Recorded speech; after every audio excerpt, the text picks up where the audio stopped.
नमस्कार दोस्तों, संस्कृति आईएएस के इस YouTube चैनल पर आप सभी का स्वागत है। मेरा नाम है वरुण और आज बात करेंगे एक ड्रीम सिटी की जिसका नाम है नियोम। क्या है नियोम, क्यों इसे हम ड्रीम सिटी कह रहे हैं, क्यों इसे आधुनिक जो तकनीक से युक्त एक सिटी माना जाता है कि दुनिया का सबसे ज़्यादा मॉडर्न सिटी होगा, ये फ्यूचरिस्टिक सिटी है, भविष्य का शहर है अपना। क्यों है, सभी मुद्दों पर आज हम लोग बात करेंगे। सबसे पहले हम लोग इसका लोकेशन देख लेते हैं, ये कहाँ पर है। तो देखिए इसकी अवस्थिति आप देख सकते हैं। ये देखिए यहाँ पर ये सऊदी अरेबिया का मैप आपको दिख रहा होगा। सऊदी अरेबिया इधर है, इधर दिख रहा होगा, इधर साइड में इजिप्ट है, यहाँ रेड सी है, लाल सागर है। और दिस प्लैन्ड सिटी जो ये आपको ग्रीन कलर में दिख रहा है वो है नियोम, NEOM, नियोम। ठीक है, ये जो प्लैन्ड सिटी है ये रेड जो सी है, रेड सी के कोस्ट पर है, उसके तट पर है प्लैन्ड सिटी नियोम। ठीक है, तो चलिए अब हम लोग थोड़ा देखते हैं कि ये चर्चा में क्यों है और इसको लेकर और क्या क्या बातें हैं। तो सबसे पहले देखते हैं कि अभी ये न्यूज़ में क्यों है, क्या है नियोम, क्यों पड़ी इसकी ज़रूरत, इसकी विशेषता क्या होगी, क्या यह सपना है या यह हकीकत है। और हम लोग लास्ट में अभ्यास के लिए एक छोटा सा प्रश्न आपके लिए देखेंगे। चलिए स्टार्ट करते हैं। देखिए ये क्या है, सामान्य तौर पर आप जो शहर को देखते होंगे वो किस प्रकार का शहर होता है, वो फैलाव वाला होता है, मतलब वो हॉरिजेंटल होता है। ठीक है, क्षैतिज होता है। ये जो शहर है ये दुनिया की पहली प्रस्तावित वर्टिकल सिटी है, मतलब ये ऊंचाई में बढ़ेगी। तो ये सऊदी अरब के द्वारा दुनिया की पहली प्रस्तावित वर्टिकल सिटी है जो अभी हाल में चर्चा में थी। इसके काम में काफ़ी तेज़ी आई है। ठीक है, तो यह पहली वर्टिकल सिटी है। पहली बार ऐसा होगा जब मैंने आपको कहा कि फैलाव की जगह सिटी जो है वो ऊंचाई की ओर बढ़ेगी। और इसकी जो ऊंचाई है वो कितनी है, लगभग 500 मीटर है, यानी आधा किलोमीटर इसकी ऊंचाई है। और इसका नाम क्या रखा गया है, द लाइन। ठीक है, चलिए क्यों पड़ी इसकी ज़रूरत। तो इसकी ज़रूरत के पीछे का एक प्रमुख कारण ये है कि देखिए अब हम लोग क्या कर रहे हैं, जैसे जैसे मनुष्य की समझ विकसित हुई, जैसे जैसे जनसंख्या वृद्धि हो रही है, मानव क्या कर रहा है, मानव अपनी सोच का विस्तार किस प्रकार से कर रहा है, तो वृक्षों को नष्ट कर रहा है, वनों को नष्ट कर रहा है, पर्यावरण संतुलन को बिगाड़ रहा है। तो जो हमें पहले वृक्ष दिखते थे अब वहाँ क्या दिखते हैं, कंक्रीट दिखते हैं, केवल इंडस्ट्रीज़ दिखती है। जो हमारे महत्वपूर्ण संसाधन थे जैसे हवा, पानी, रोशनी, जितने भी संसाधन थे ये धीरे धीरे नष्ट हो जा रहे हैं। तो ये जितनी भी चीज़ें हैं जो पर्यावरण को नुकसान पहुंचा रही है, जितनी भी चीज़ें जो संसाधन को नष्ट कर रही हैं, उन सभी चीज़ों का रिप्लेसमेंट क्या है, ये नियोम सिटी है। तो उन जो सभी चीज़ जो हमें नुकसान पहुंचाती है, हमारे पर्यावरण को दुख दे रही है, हमारे संसाधनों को ठेस पहुंचा रही है, उन सब का रिप्लेसमेंट कौन बनेगा, नियोम सिटी। मतलब है कि हमारी सभी जो हम सोचते हैं, जो हमसे दूर होता चला जा रहा है वो पर्यावरण, जो हम हवा पानी से दूर होते चले जा रहे हैं, स्वच्छ हवा स्वच्छ पानी से, उन सभी सपनों को पूरा करेगा हमारा ये नियोम।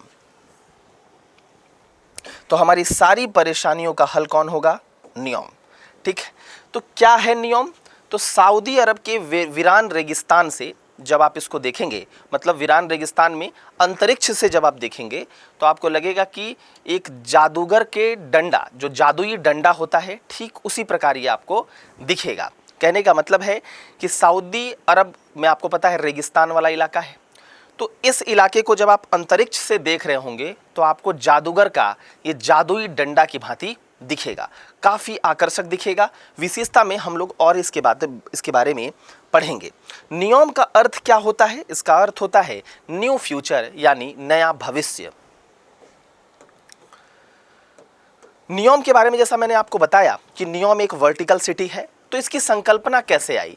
तो देखिए इसकी संकल्पना सऊदी अरब के प्रिंस मोहम्मद बिन सलमान ने देखा है। उन्होंने सोचा कि सऊदी अरब की जो अर्थव्यवस्था है वो तेल पर आश्रित है, तो क्यों ना इस अर्थव्यवस्था को बड़ा किया जाए और केवल हम तेल पर आश्रित ना रहें, कुछ नया किया जाए, कुछ इनोवेशन किया जाए। और उसी के संदर्भ में आप नियोम सिटी की संकल्पना को समझ सकते हैं। नियोम सऊदी अरब का जो विजन है 2030 सऊदी अरब का जो एक विजन है उसमें बहुत सारे प्रोजेक्ट्स हैं जो सऊदी अरब लाना चाहता है। उसमें एक प्रमुख प्रोजेक्ट नियोम भी है। इसको बनाने में लगभग 500 अरब डॉलर यानी 40 लाख करोड़ रुपए लगने वाले हैं। इसकी विशेषता क्या होगी, क्यों ये महत्वपूर्ण है? तो बिल्कुल जो साइंस फिक्शन मूवी आप देखते हैं ना, उसके जैसा दिखेगा। कैसा? वर्टिकल इसमें गार्डन होगा, साथ ही साथ इसमें फ्लाइंग कार होंगे, रोबोट का जो है आपको प्रचलन यहाँ पर दिखेगा, एआई संचालित होगा जिसको आप आर्टिफिशियल इंटेलिजेंस कहते हैं। जैसे मान लो कि घर में घुसने से पहले क्या हो गया, एसी ऑन मान लेते हैं आराम से, क्या है? आर्टिफिशियल इंटेलिजेंस है। गैस में दूध उबल रहा है, अपने आप जो है आर्टिफिशियल इंटेलिजेंस के माध्यम से क्या हो जाएगा, गैस बंद हो जाएगा। तो मशीन भी किसकी तरह ट्रीट करता है आर्टिफिशियल इंटेलिजेंस में? मनुष्य की तरह। ठीक है, तो आर्टिफिशियल इंटेलिजेंस संचालित ये शहर होगा। मतलब जितनी भी आधुनिक तकनीकें हैं, जितनी भी मॉडर्न टूल्स हैं, सबसे युक्त, सबसे लैस ये शहर होगा और दुनिया का सबसे आधुनिक शहर आप इसके बारे में समझ सकते हैं। ठीक है, आगे अगर हम देखें तो लोकेशन व डिज़ाइन की अगर हम बात करें तो क्या है लोकेशन और डिज़ाइन में इसका? तो ये एक वर्टिकल शहर होने के कारण किस प्रकार से है? तो देखिए इस प्रकार से होगा जिसमें ऊंचाई में, जो आपको ऊंचाई दिख रहा है, इसमें 500 मीटर की ऊंचाई तक का क्या होगा, एक कांच का दीवार होगा और ऊपर की ओर ये खुला हुआ होगा। ठीक, जैसा मैंने आपको अभी वहां पर भी दिखाया था मैप में कि यह लाल सागर के किनारे से लेकर रेगिस्तान से गुजरता हुआ नियोम पहाड़ी इलाकों तक लगभग 170 किलोमीटर में फैला होगा।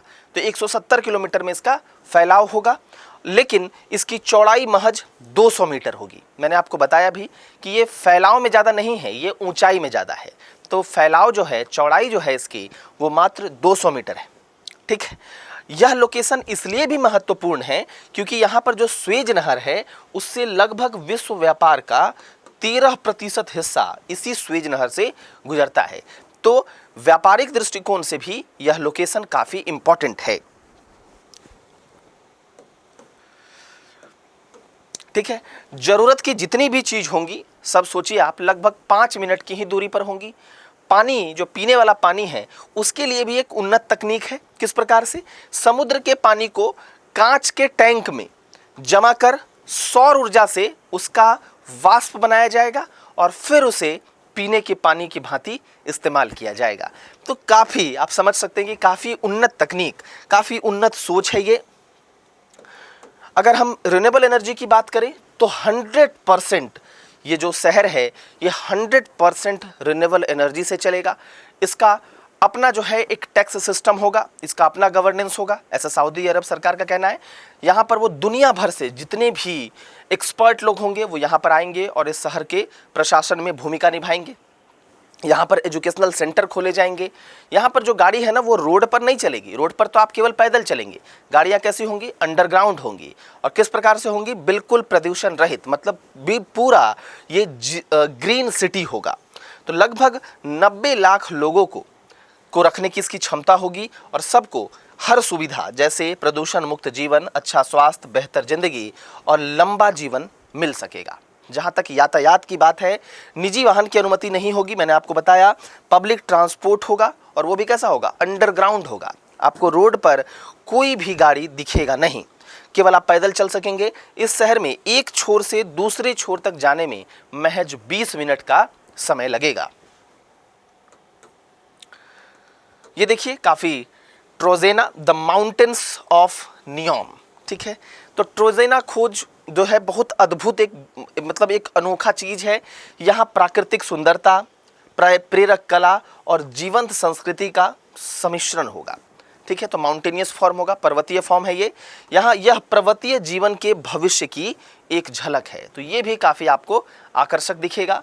ट्रोजेना जो उसका माउंटेन है, नियोम का mountain, the mountains of NEOM. ठीक है, ऑक्सगन, ऑक्सगन क्या है? नियोम का एक नया औद्योगिक शहर होगा। ठीक है, एक औद्योगिक शहर मतलब एक इंडस्ट्रियल सिटी होगा, एक ऐसा स्थान होगा जहां सब कुछ होगा जो व्यवसाय को पारंपरिक सीमाओं से परे ले जाने के लिए जरूरी है। तो यहां पर वो हर कुछ होगा। जो व्यवसाय के लिए बिल्कुल ज़रूरी है, जो बिल्कुल आधुनिक तरीके से हमको व्यवसाय जो करना है, उसके लिए जिस प्रकार की सिटी की हम सोच रखते हैं उस प्रकार का सिटी यहाँ पर अवेलेबल होगा। तो औद्योगिक सिटी होगा, इंडस्ट्रियल सिटी होगा, दुनिया का पहला पूर्णतः ऑटोमेटेड पोर्ट होगा। ठीक है, ऑटोमेटेड पोर्ट भी पूर्णतः मतलब स्वचालित पोर्ट है। यहाँ पर कोई मैनुअल चीज़ें आपको देखने को नहीं मिलेंगी कि कोई लोग काम कर रहे हैं, बिल्कुल एआई संचालित ऑटोमेटेड पोर्ट होगा और इंटीग्रेटेड लॉजिस्टिक हब होगा। दुनिया का सबसे बड़ा फ्लोटिंग स्ट्रक्चर होगा। अब फ्लोटिंग स्ट्रक्चर होगा तो सोचिए, अभी आप ज़मीन पर रहकर काम करते हैं, उस समय कहाँ पर काम करेंगे? पानी में। तो पानी के ऊपर रहने एवं काम करने का अनोखा मजा देगा फ्लोटिंग स्ट्रक्चर। ठीक है, तो कुछ इस प्रकार की संरचना जैसा आप देख रहे हैं, कुछ इस प्रकार की संरचना भी होगी। ये क्या यह सपने जैसा है? तो बिल्कुल आप कह सकते हैं ये सपने जैसा है। हालांकि ये जो हमारी पारंपरिक शहर का जो सिस्टम है अभी, जो हम लोग ट्रेडिशनल सिटी में जैसा रहते हैं, जैसा वहाँ पर विचार है, वहाँ से ये बिल्कुल अलग होगा। ये वर्टिकल ऊपर उठ रहा है, ये हॉरिजॉन्टली नहीं उठ रहा, ये वर्टिकल ऊपर उठ रहा है। और साथ ही साथ इस तरह के शहर को बनाने में लागत भी काफ़ी अधिक है, इसलिए माना जाता है कि ये थोड़ा सा हमारी सोच से भी ऊपर का चीज़ है। क्यों बनेगा ये हकीकत? तो देखिए, जनसंख्या वृद्धि को देखते हुए ये आवश्यक लग रहा है। अब देखिए, आप जितना हॉरिजॉन्टली फैलेंगे उससे क्या होगा, उतना ज़्यादा आपको वनों का कटाव करना होगा, उतना ज़्यादा पर्यावरण को नुकसान होगा। तो जनसंख्या वृद्धि को देखते हुए ये बहुत ही एक अच्छी सोच है, इसमें वर्टिकली चीज़ें ऊपर जाती हैं। तो जनसंख्या वृद्धि के लिहाज से यह ऐसा शहर भविष्य में अधिक महत्वपूर्ण बन सकता है। ठीक है, अब हम क्या है, अगर हम सोचते हैं कि इस ग्रह पर ऐसे खड़े शहर अगर विकसित किए जाते हैं, जिस ग्रह पर हम हैं, अगर ऐसे शहर विकसित किए जाते हैं तो इससे निश्चित रूप में भविष्य की आबादी और अगली पीढ़ी को इससे लाभ मिलेगा। ठीक है, जो हम सस्टेनेबल डेवलपमेंट की बात करते हैं, सतत विकास की बात करते हैं, कि भविष्य की पीढ़ी के लिए भी पर्यावरण जो है एवं जो रिसोर्सेस हैं वो बेहतर होने चाहिए, उनको भी स्वच्छ पानी, स्वच्छ वायु मिलना चाहिए। जो भविष्य की पीढ़ी है उनको भी संसाधन मिलने चाहिए। पता चला सब पेट्रोल, सब डीजल हम ही लोगों यूज कर गए। तो ऐसा इस्तेमाल करो चीज़ों का जिससे भविष्य की पीढ़ी के लिए भी चीज़ें बचें। तो ये शहर ठीक उसी प्रकार से होगा। यह आधुनिक चीज़ों से लैस है, रिन्यूएबल एनर्जी पर चलता है। ठीक है, फ्लोटिंग स्ट्रक्चर पर यहाँ पर काम होता है। तो इस प्रकार की सिटी से हमारे आगे आने वाली जो पीढ़ी है, जो हमारा नेक्स्ट फ्यूचर है, उसको ज़रूर से ज़रूर फ़ायदा मिलेगा। अभ्यास के लिए हम एक प्रश्न देखते हैं। अभ्यास के लिए कैसा प्रश्न है, बिल्कुल आज आप बिल्कुल कमेंट करेंगे। आज का प्रश्न बस इतना है कि क्या भारत को ऐसा शहर बनाना चाहिए या नहीं चाहिए। बिल्कुल आप लोग सभी कोई कमेंट करेंगे। Thank you very much. नमस्कार।